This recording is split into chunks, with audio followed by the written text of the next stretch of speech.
Con ustedes, el mayor Josué Prieto, con el estudio bíblico de hoy. Quiero dar la bienvenida a todos los que se han estado conectando. Ángela, Marielo desde Costa Rica, los mayores Prieto, los mayores Felipe e Inés Prieto, los mayores Hernández, están con nosotros también. También está Lenia. Ah, Así que bueno, vamos a comenzar entonces. Perdone la demora de 10 minutos. Parecía que estaba pasando algo con el audio y logré resolverlo. Así que gracias por su ayuda en resolver este problema. Bienvenido Alcina y Hugo, y también los mayores Castillo están. Ok. Bueno, entonces tenemos full house hoy. En la clase pasada analizamos la frase que aparece en el primer versículo del capítulo 13 de Colosenses, que dice que Cristo está sentado a la derecha de Dios. Hoy vamos a ver ciertas declaraciones que están relacionadas con esa frase, sin lugar a dudas. Amén. Entonces vamos a comenzar con un momento de oración y a continuación el estudio bíblico. Oremos. Padre celestial, Señor y Dios, te pedimos una vez más que tú nos bendigas. Gracias por esta oportunidad de conectarnos a pesar de la distancia. Bendícenos a cada uno de nosotros. Bendice a nuestros familiares. Bendice a todos los que están involucrados con el trabajo del cuerpo en nuestra comunidad. Y también bendice a aquellos que de la distancia nos escuchan. Y gracias, Señor, por tus bendiciones. Queremos, Señor, que honrarte durante esta semana en la que celebramos la muerte y la resurrección de Jesucristo, el evento que cambió la vida de la humanidad y en particular de cada uno de nosotros. Bendícenos en el nombre precioso de Jesucristo. Amén. Bueno, Idelvis también está con nosotros. Bienvenida, Idelvis. Bueno, vamos a ver estas declaraciones que Pablo hace en el capítulo 3 de la carta a los Colosenses, y que, bueno, algunas de estas declaraciones tendríamos que profundizar. A lo mejor hoy tengo tiempo de hacer algunas notas en esto. A lo mejor no. Si nos faltara tiempo, podríamos continuar el miércoles que viene. Bienvenida, Clara. Buenas noches. Y bueno, estas declaraciones que Pablo hace en el capítulo 3 son, yo quiero al menos ponerlas en contexto y en perspectiva, que podamos verla cada una por separado mientras lo leemos como una serie de cosas que Pablo está diciendo, pero vamos a tratar de separarla porque cada una tiene una importancia extraordinaria. Cada una tiene una importancia extraordinaria y no debíamos separarla. Pero a la misma vez, cuando las separamos, vemos la importancia que cada una de ellas tiene en la vida cristiana. Así que bueno, vamos a comenzar con el versículo 1, que ya lo leímos. Vamos a estar leyendo hoy nada más hasta el 11. Yo sé que en el estudio anterior leímos hasta todo el capítulo, pero hoy vamos a concentrarnos nada más en los primeros 11 versículos. Y dice así: puesto que ustedes ya han resucitado con Cristo, busquen las cosas de arriba, donde está Cristo sentado a la derecha de Dios. Pongan la mira en las cosas del cielo y no en las de la tierra. Pues ustedes ya han muerto y su vida está escondida con Cristo en Dios. Cuando Cristo, que es la vida de ustedes, se manifieste, entonces también ustedes serán manifestados con Él en gloria. Por lo tanto, hagan morir en ustedes todo lo que sea terrenal: inmoralidad sexual, impureza, pasiones desordenadas, malos deseos y avaricia. Eso es idolatría. Por cosas como estas les sobreviene la ira de Dios a los desobedientes. También ustedes practicaron estas cosas en otro tiempo, cuando vivían en ellas. Fíjense qué interesante, cuando vivían. Ahora vivimos en Cristo, pero en aquella época vivíamos en esas obras de la carne.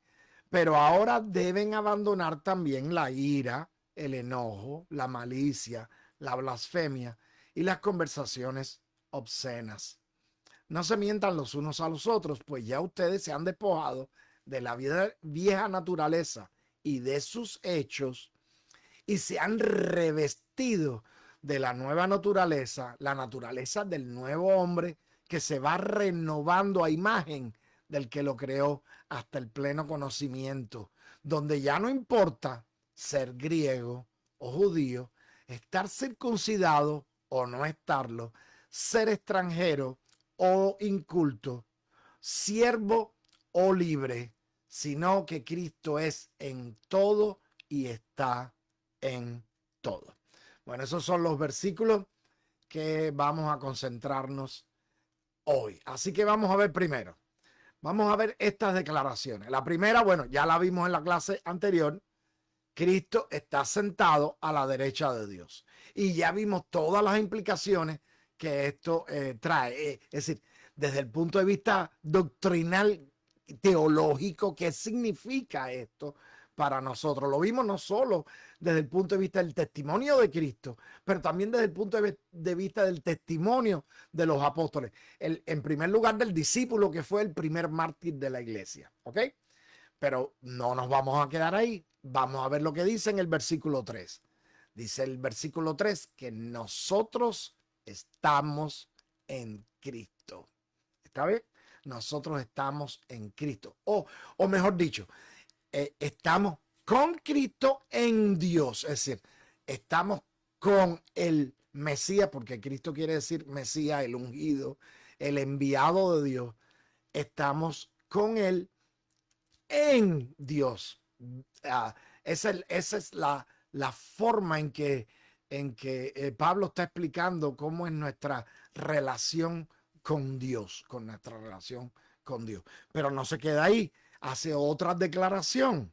En el versículo 4 dice que nosotros seremos manifestados en la gloria con Jesucristo cuando Él se manifieste, es decir, en la segunda venida de Cristo, en la segunda venida de Cristo.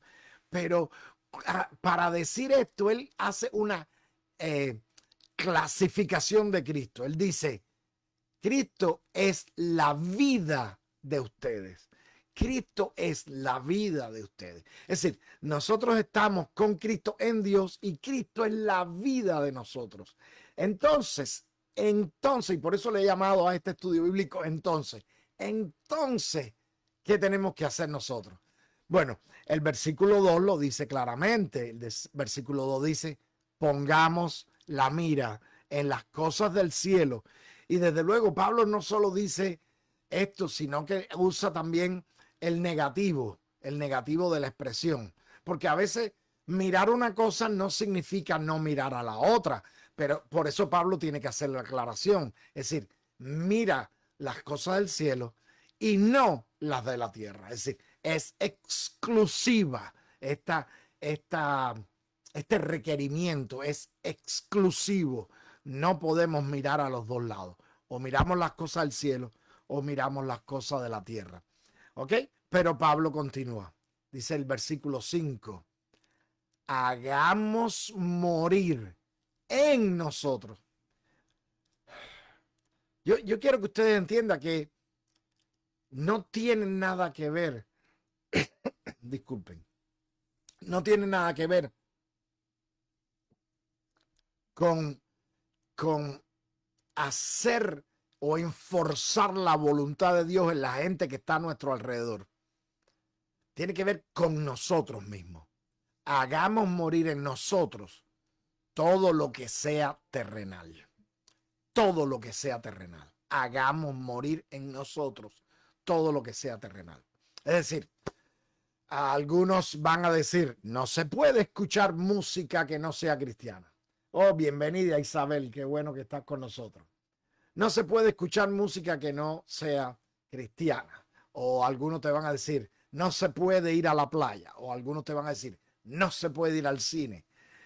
Ustedes se dan cuenta que Pablo no es tonto. Pablo no sabía que iba a pasar el cine o que iba a haber cosas como la televisión o cosas así. Por lo tanto, él está aclarando aquí, pero está aclarando bajo la influencia del Espíritu Santo, porque él no sabe lo que va a pasar en el futuro. Así que él tiene que decir qué cosa es lo terrenal que tenemos que hacer morir. No es hacer morir cosas que son normales. No es hacer morir, por ejemplo, ir a trabajar. Ir a trabajar. Bueno, algunos de nosotros trabajamos en el ministerio, pero la mayor parte de nosotros trabajamos en trabajos seculares. En trabajos seculares. Bueno, los otros mayores prietos están también viéndonos ahí. Bienvenido, mayor Caleb y Rebeca, mayores Caleb y Rebeca Prieto. Así que Pablo tiene que, claro, iluminado por el Espíritu Santo, inspirado por el Espíritu Santo, ayudado por el Espíritu Santo, tiene que hacer la aclaración. ¿Qué cosa es lo que verdaderamente es terrenal y tenemos que hacer morir en nosotros? Y fíjense cómo en la versión que estamos leyendo dice terrenal, dos puntos. Es decir, ahora va a explicar esas cosas que son terrenales. La primera, inmoralidad sexual. Inmoralidad sexual. La segunda, bueno, ¿necesito yo explicar qué cosa es inmoralidad sexual? Me parece que no.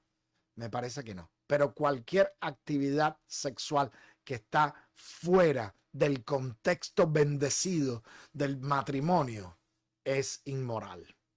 Es inmoral. Ahora, impureza. ¿Qué quiere decir impureza? Bueno, si nosotros vamos a analizar el término de la pureza y de la impureza, si nosotros vamos a hacer un análisis bíblico, bueno, primero no nos alcanzaría el tiempo del estudio bíblico de hoy para analizar todo esto. Es demasiado, sería demasiado. Pero por lo general tenemos una idea clara de qué cosa es una impureza. Algo que no es puro, algo que es deshonesto, algo que no es, algo que es hacer cosas malas, hacer cosas malas. Por ejemplo, todos nosotros sabemos que robar es malo. Todos nosotros lo sabemos. A veces tratamos de justificarlo. El ser humano crea mil y unas razones para justificar el robo, por ejemplo, por poner solo un caso. Ahora, nosotros sabemos que cada una de estas cosas no es más que una expresión de la impureza, ¿Está bien? Ahora, Pablo nos separa y dice pasiones desordenadas. A mí me encanta esta expresión. ¿Recuerdan a la reverenda María Caridad, perdón, cuando era oficial nuestro allá en Cuba, muchísimos años atrás? Ella hablaba de las pasiones desordenadas y a nosotros nos daba risa porque éramos unos muchachos, ¿no? Pero realmente Pablo no está diciendo que todo lo que nosotros sintamos pasión es malo. Está diciendo que hay algunas de esas pasiones, hay algunos de esos deseos que son desordenados, que no están de acuerdo al orden de Dios, que no están de acuerdo al plan de Dios, que no son agradables a Dios. Es decir, yo puedo tener pasión por mi trabajo, yo puedo tener pasión por la música. Sin embargo, una pasión desordenada es cuando esa pasión se convierte en algo que interfiere o que se va por arriba de mi devoción a Dios, y entonces ya es algo desordenado. De hecho, nosotros siempre lo hemos dicho, Dios es un Dios de orden, ¿ok? Y bueno, lo mismo pasa con los malos deseos y la avaricia. Bueno, la avaricia sí no tiene calificativo. Avaricia es mala, avaricia. Ahora, malos deseos pasa lo mismo que con las pasiones desordenadas. Un deseo no necesariamente es malo, pero los que sí son malos, esos son los que nosotros tenemos que hacer morir en nosotros. ¿Está bien? Ahora, fíjense qué interesante. Sexualidad y inmoralidad sexual, impureza, pasiones desordenadas, malos deseos y avaricia. Y entonces Pablo hace una declaración interesantísima. Dice, eso es idolatría. ¿Qué cosa? ¿La avaricia? No, hay un punto que separa esa frase de la anterior. Por lo tanto, cuando Pablo está diciendo eso es idolatría, se está refiriendo a todas esas cosas que él ha mencionado, juntas o separadas, combinadas o no. Todas esas cosas juntas o separadas son idolatría. Y la idolatría es una de las cosas que Dios más desprecia. Así que hay que tener en cuenta esta anotación que Pablo ha puesto después de esta lista de cosas. No podemos ignorarla. No podemos ignorarla. Todos nosotros sabemos qué cosa es idolatría. ¿Qué cosa es idolatría? Idolatría no es más que cuando nosotros adoramos a la imagen o a un objeto o a algo o a alguien en vez de adorar a Dios. Y el Pentateuco, Deuteronomio, Éxodo, están llenos de advertencias de que Dios es un Dios celoso y no gusta de la idolatría.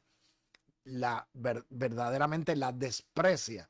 Y entonces ahora Pablo nos está diciendo que la inmoralidad sexual es idolatría, que la impureza es idolatría, que las pasiones desordenadas es idolatría, que los malos deseos es idolatría y que la avaricia es idolatría y que la combinación de cualquiera de ellas, 2, 3, 4 o todas, es idolatría.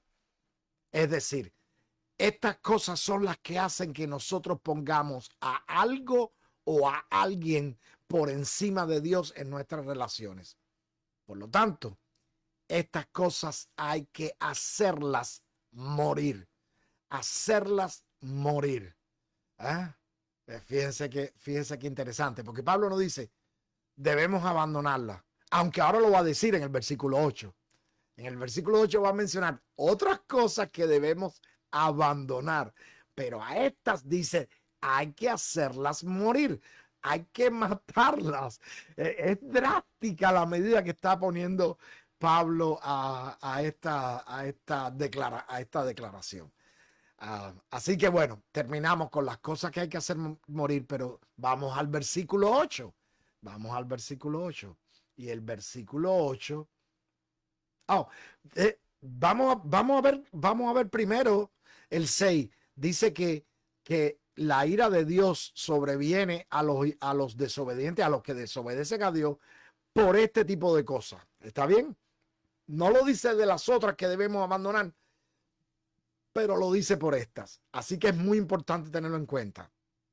Pero también, no solo eso, sino que dice, ustedes vivían en esas cosas antes, pero ya no. Esas cosas son parte de nuestro pasado. Hay que hacerlas morir en nosotros porque no nos pertenecen en nuestra nueva identidad revelada a partir de la identidad de Jesucristo. Esas cosas no tienen cabida. Hay que hacerlas morir. Pero él continúa y en el versículo 8 dice, pero ahora deben abandonar también. Es interesante porque esta palabra también nos da, no, es como diciendo, bueno, no son tan malas como las otras, pero también hay que abandonarlas. No dice hacerlas morir, pero dice abandonarlas. Dice abandonarlas. También debemos abandonar. Y entonces menciona ira, enojo, malicia, blasfemia y conversaciones obscenas. Es interesante porque si somos honestos y hacemos una lista de cuántas veces estas cosas han estado en nuestra vida, y incluso después que ya aceptamos a Jesucristo como Señor y Salvador, nos tenemos que sentir tristes con nosotros mismos por las cosas que debíamos haber abandonado y a veces salen, y a veces salen. Yeah. Y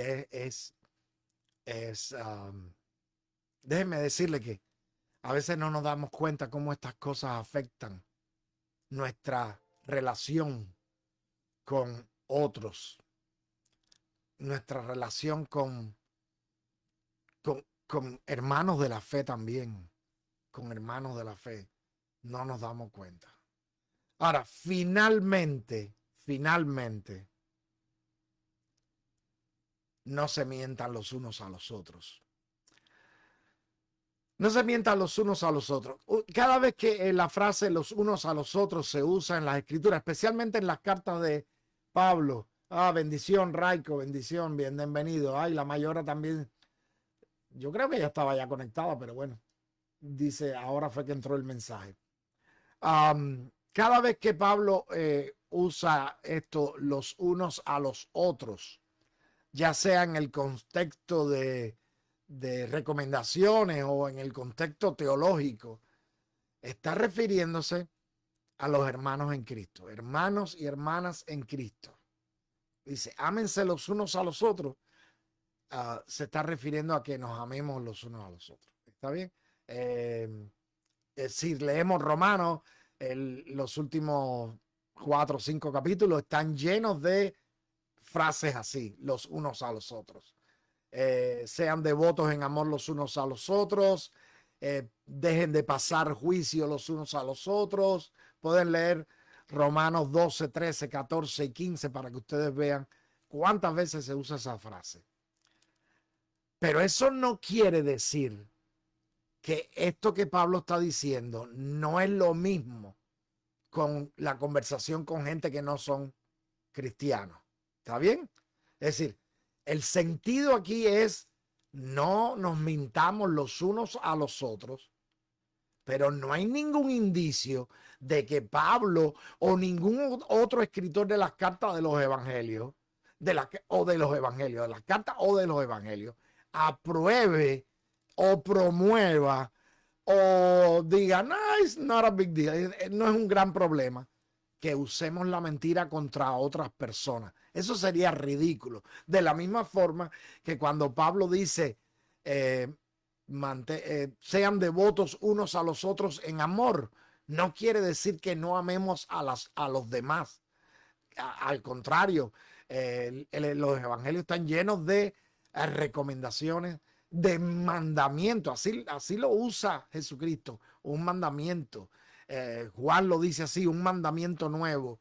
Ámense, ámense, amen a sus enemigos, oren por los que los persiguen. Es decir, sería ridículo pensar que en este caso, cuando Pablo está diciendo no se mientan unos a los otros, simplemente está hablando de los cristianos, pero podemos mentirle a los demás.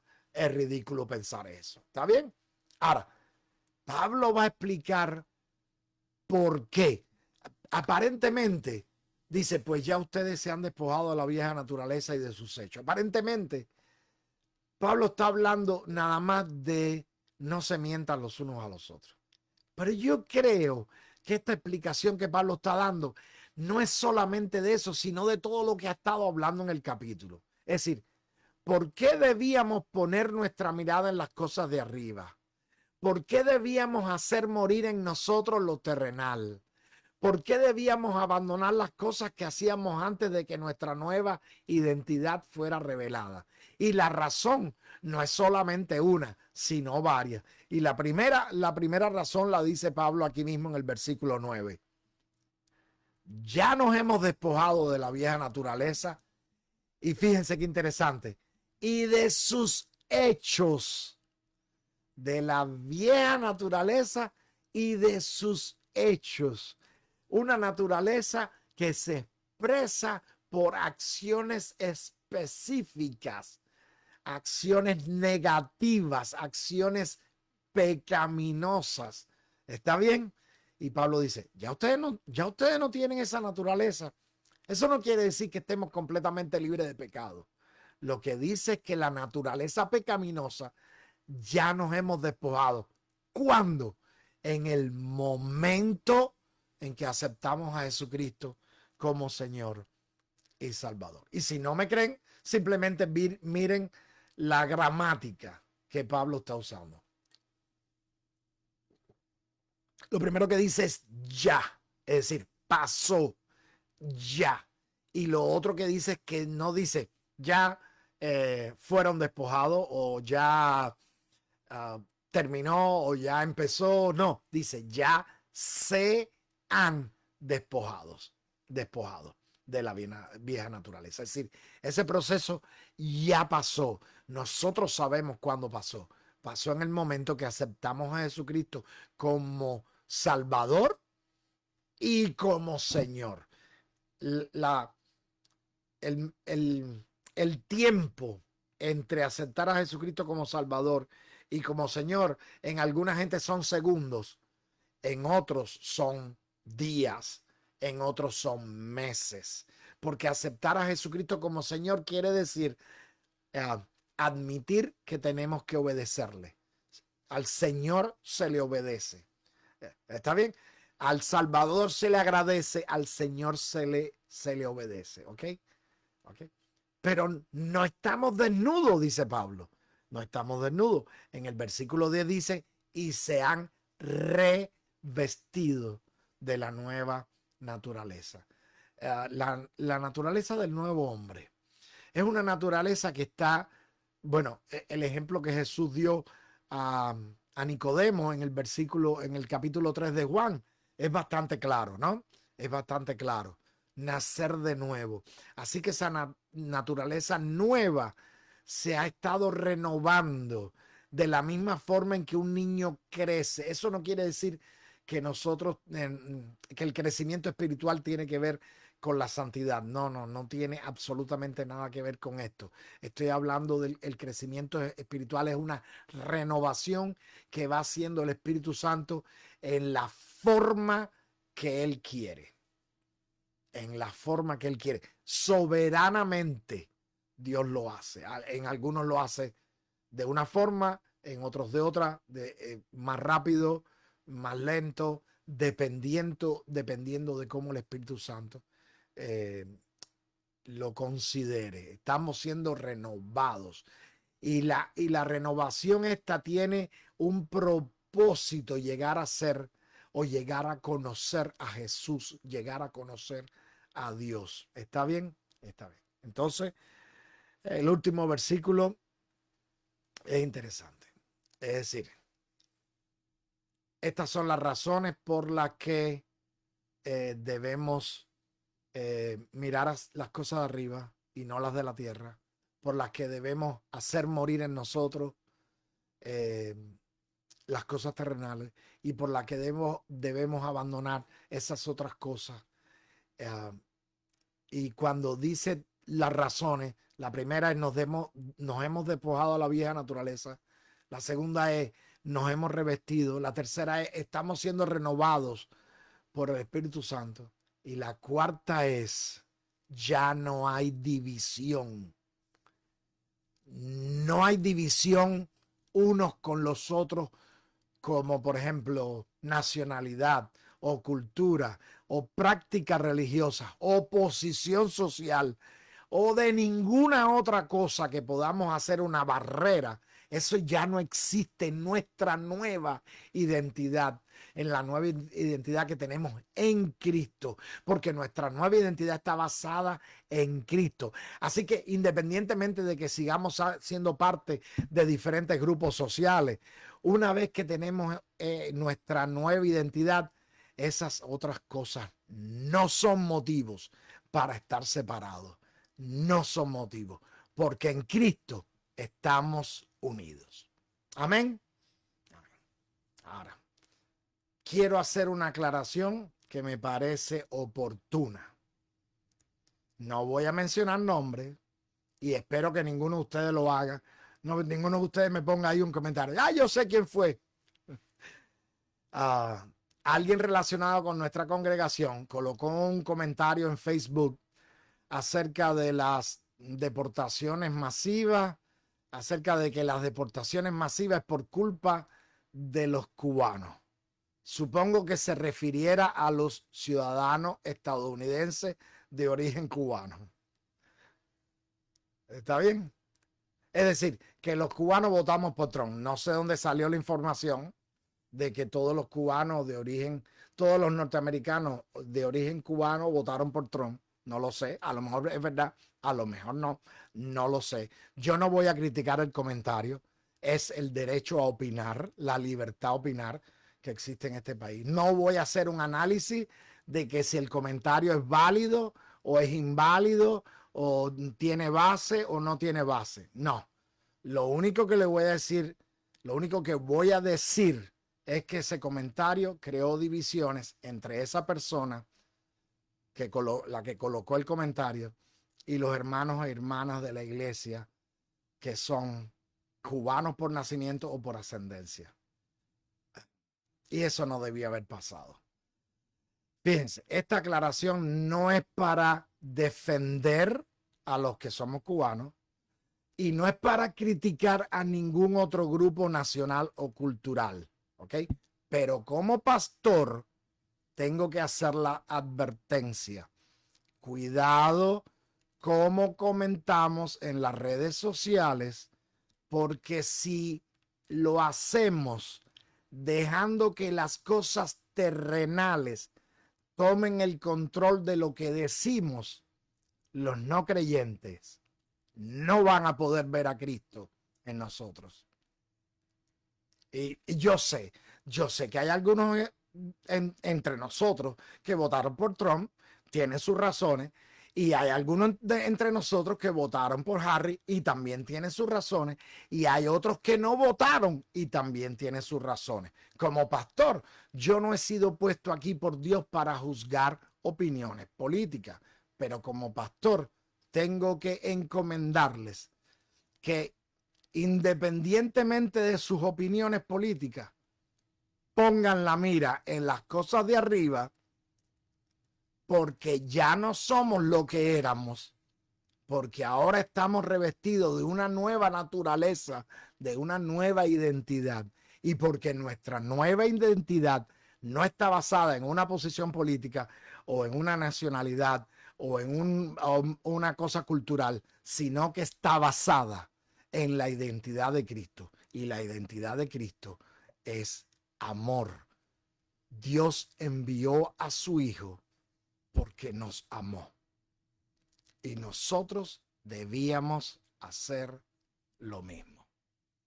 Amarnos los unos a los otros. Amén. Perdones que haga este regaño más bien, aunque no me gusta decir que es un regaño, simplemente una aclaración. Debemos ser cuidadosos como hablamos, ¿no? Especialmente cuando tenemos hermanos o hermanas que no son de nuestra misma identidad cultural. Debemos mantener nuestra unidad por encima de todas las divisiones que este mundo trata de meternos. Amén. Entonces vamos a orar para terminar. Oremos.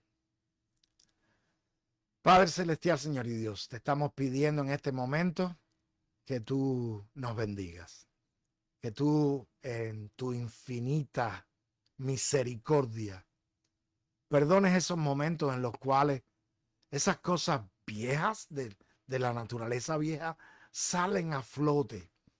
Perdónanos, Señor.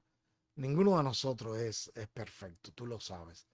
Pero a la misma vez, Señor, te agradecemos por la forma en que el Espíritu Santo está trabajando en nosotros, renovándonos para llegar al pleno conocimiento de ti.